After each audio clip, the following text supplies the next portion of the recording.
Let me start with a question that might hit a little too close to home.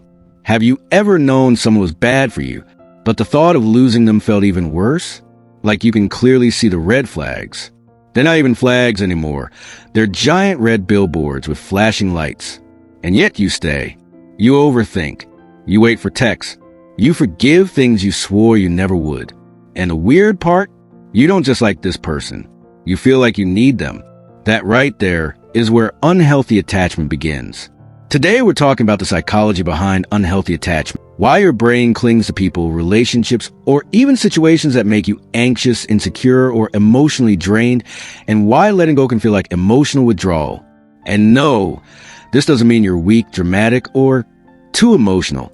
It means your brain got really good at surviving something that's no longer healthy for you. Let's clear something up first. Attachment itself is not bad. Attachment is the reason babies cry when their parent leaves a room. It's why you miss people you love. It's why friendships matter. Humans are wired to bond. It's literally a survival mechanism. Thousands of years ago, being alone could actually get you eaten by something with bigger teeth than you. So your brain evolved with one main rule: stay connected. Don't get abandoned. The problem is, your brain doesn't update its software very often. So today, instead of protecting you from wild animals, it sometimes traps you in relationships that feel emotionally unsafe, but familiar. And your brain, it chooses familiar over healthy way more often than you'd think. Here's where unhealthy attachment starts forming. Most of it traces back to early emotional experiences, especially how love, attention, and safety felt when you were growing up. If love felt consistent, safe, and predictable, your brain learned. Connection is safe. I can relax in relationships. But if love felt unpredictable, hot and cold, sometimes warm, sometimes distant, your brain learned a very different lesson. Love can disappear. I need to hold on tight. And that hold on tight setting doesn't just turn off when you grow up. It follows you into adult relationships, like that one friend who never gets the hint that the party's over. Now, let's talk about what unhealthy attachment actually looks like in real life. Because it doesn't walk and wear a name tag that says, "Hi, I'm emotional chaos." It usually feels like overthinking texts, feeling anxious when someone pulls away, needing constant reassurance, ignoring red flags because losing them feels worse, feeling empty or panicked at the thought of them leaving. It's not just love. It's emotional dependency with a fear of loss engine running 24/7. You're not just enjoying the connection. Your nervous system is hooked on it. Here's something wild. Unhealthy attachment often feels more intense than healthy love. Healthy love feels calm, steady, safe. Unhealthy attachment feels like Sparkle's butterflies, Sparkle's obsession, Sparkle's emotional roller coasters, Sparkle's checking your phone 47 times in 3 minutes. Your brain confuses emotional intensity with emotional importance. So when a relationship feels dramatic and uncertain, your brain goes, "This must really matter." Meanwhile, the calm, secure person who communicates clearly, your brain is like, boring. Where's the emotional chaos? I ordered anxiety with a side of overthinking. There's also brain chemistry involved, because of course your brain had to make this even more complicated. When someone is inconsistent, warm one day, distant the next, your brain releases dopamine in unpredictable bursts. And unpredictable rewards are the most addictive kind. It's the same psychological mechanism behind gambling. You don't know when you'll win affection, attention, or validation. So you keep investing more time and emotion trying to get it. You're not crazy.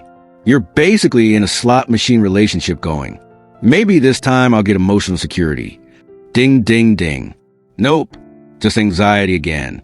Another big part of unhealthy attachment is something called emotional familiarity. Your brain prefers what feels familiar, even if it hurts. So if you grew up feeling unseen, emotionally dismissed, or like you had to work for love, you might feel strangely drawn to partners who recreate that same emotional pattern. Not because you like pain, but because your brain goes, "This feels like home. I know how to do this." Even if this means chasing, proving yourself, or settling for crumbs of affection. Healthy love can feel uncomfortable at first, not because it's wrong, but because your nervous system isn't used to peace. Calm feels suspicious when chaos was your normal. Now let's talk about why letting go of unhealthy attachment feels so hard. It's not just emotional. It's biological. When you get attached, your brain releases bonding chemicals like oxytocin. Over time, that person becomes part of your emotional regulation system. They calm you down. They comfort you. They become your safe place. Even if they're also the reason you're anxious. So when they pull away or leave, your brain reacts like it's losing a survival resource. That's why heartbreak can feel like withdrawal. Your brain literally goes, "Where is the person I used to feel okay?" And instead of realizing the relationship was unhealthy, your brain just screams, "Get them back." Emotional oxygen low. Here's the part nobody tells you. Unhealthy attachment is usually not about the other person. It's about the fear underneath. Fear of being alone. Fear of not being chosen. Fear of not being enough. So you don't just lose a person. You feel like you're losing your sense of worth, safety, and identity all at once. That's why people stay in situations that logically make no sense. Because emotionally, it feels like survival. But here's the good news, and yes, there is some. Unhealthy attachment is learned. And anything learned can be unlearned. The first step is awareness. Not, "Why am I like this? I'm so dramatic." But, "Oh, my brain is trying to protect me using old survival rules." That shift alone reduces shame, and shame is what keeps unhealthy attachment stuck. The next step is learning to self-soothe, because when you rely on one person to regulate all your emotions, losing them feels catastrophic. But when you slowly build other sources of safety, friends, routines, hobbies, therapy, goals, your nervous system learns, "I can survive emotional discomfort.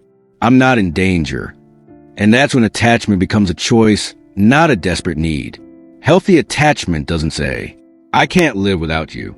It says, "I enjoy my life more with you in it, but I still have a life without you." That's the difference between connection and emotional captivity. One is love. The other is fear wearing love's clothes. So if you see yourself in this, if you've clung to people who gave you anxiety more than peace, don't beat yourself up. You weren't being foolish.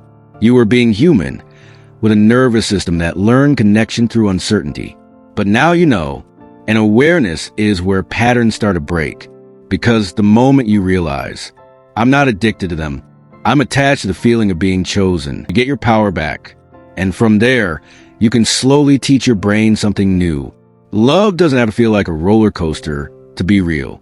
Sometimes the healthiest love feels a little boring. And honestly, peace is underrated.